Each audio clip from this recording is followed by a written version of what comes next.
All right, I'm going to tell you when I think we might know who's won this election. There are a bunch of scenarios. Let's go through them. All right, first of all, happy Election Day. Celebration of American democracy. We should be thankful we get days like this. I know people are anxious, nervous, hopeful, whatever.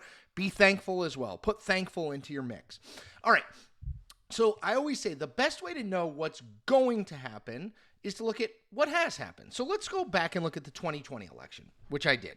So the Associated Press, which is one of three big entities that call races, has a list of when they called the races. All right. So broadly, if you remember, the election was on a Tuesday, obviously, November 3rd, 2020.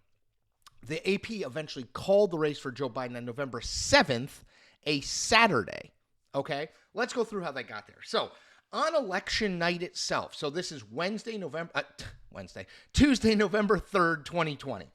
The AP did not call one swing state that night. Not one sort of critical state was called on that Tuesday night. On Wednesday morning, the first big swing state fell. This was at 2:51 a.m. These are all East Coast times. Arizona was called by the AP for Joe Biden. Now, 12 hours later, 2:16 p.m., again, this is Wednesday afternoon, the AP called Wisconsin, another huge swing state for Biden. Just after 6 that night, the AP called Michigan for Biden. And then, not much, to be totally honest. No big swing states were called between Wednesday at 6 p.m. when AP called Michigan for Biden and Saturday, that's November 7th, at 11:25 a.m. Sorry, I got all the notes on my monitor. The AP called Pennsylvania for Biden.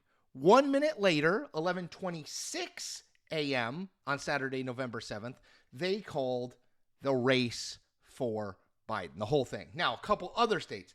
Nevada was called at 12:13 p.m. that day. So less than an hour after the AP called the whole race for Biden, they called Nevada. Here's what's interesting.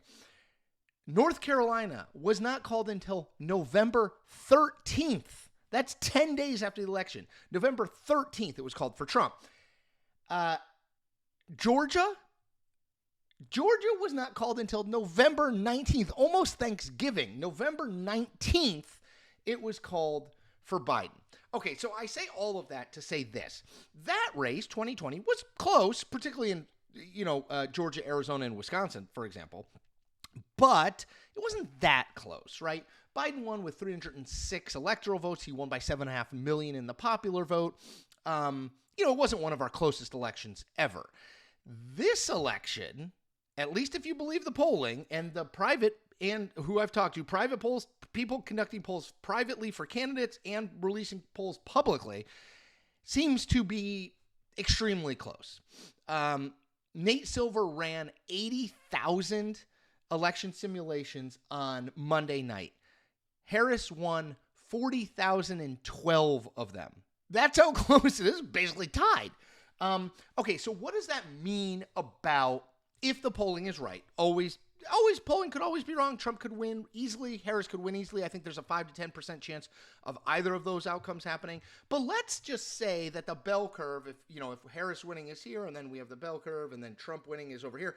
In that middle part is that it's very close. So if it's close, what does it look like in terms of time? Okay, so I went through a bunch of maps. Now, the only way that I see this race called by, let's say, Wednesday, so within 24 Wednesday or Thursday, 24 to 48 hours, is this way. Either Trump or Harris wins the following 3 East Coast states: Pennsylvania, Georgia, and North Carolina. So if Harris does that, and we assume that she wins all the states that have sort of already been allotted to Democrats, she would have 277 electoral votes. The election would be over. You obviously only need 270. If Trump did that, so again, if he won Pennsylvania, North Carolina, and Georgia, he'd have 270 electoral votes, the exact number you would need to win. So it would be over. We wouldn't need to worry about the Midwest. Wouldn't need to worry about the Sun Belt. So North Carolina and Georgia count their votes fast, generally speaking. If it's really close, then it's going to take some time. But if there's a margin of a couple points, they count fast. We'll know that. Pennsylvania, not super fast, but not terrible. So Wednesday or Thursday. So possible by Wednesday afternoon or Thursday morning, we might know if there's a sweep of those 3 states. Okay. But if there isn't a sweep of those 3 states, then I think we could be talking about a week, legitimately. And let me walk you through why. Let's say that they split those 3 states. And the most likely split, the one that I'm going to take is, let's say Trump wins Pennsylvania and Georgia and Harris wins North Carolina. Okay. At that point, Trump would have 254 electoral votes. Harris would have 242. So even if Harris then won Michigan and Wisconsin, that's 25 electoral votes. Michigan has 15, Wisconsin has 10. She'd be at 267 to Trump's 254, right? 267 close, but not enough. And we go out west. If Trump swept Wisconsin and Michigan under that map, where he's won Pennsylvania and Georgia but lost North Carolina, but then he adds Michigan and Wisconsin, he would win.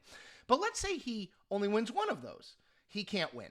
Because if he wins Michigan, that gets him to 269 electoral votes. 269, one short, but still one short. If he wins Wisconsin, he's at 264 and 6 short. So we go west.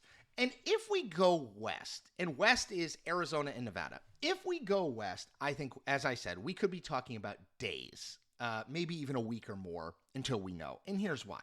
Both of those states count extremely slowly. Early ballots can take significant time in those states. Postmarked ballots that are postmarked today that they don't get until November 10th can count, right? As long as it's postmarked today, it can count. So I think it could be a while. So I think that scenario, right, where we have a split, where Trump wins Pennsylvania, Harris wins North Carolina, Trump wins Georgia, I think in that scenario, I think it's very likely we're talking about a week-ish, a week to 10 days. Now, I think that the longer this goes in terms of not having a president, the worse. Because we know what Donald Trump's going to do, right? I mean, it's not any secret. He's going to declare victory at some point, either tonight or tomorrow, probably, even if he doesn't have the votes yet, the electoral votes yet. And he's going to say that every day where he's not declared president is evidence that malicious and bad things are happening, that they're trying to take it from him. Now, if there's evidence that that's the case, I'm going to talk about it. We're going to write about it. But if there's not evidence of that, all he's going to do is be pouring that rhetorical poison into the ear of all his supporters.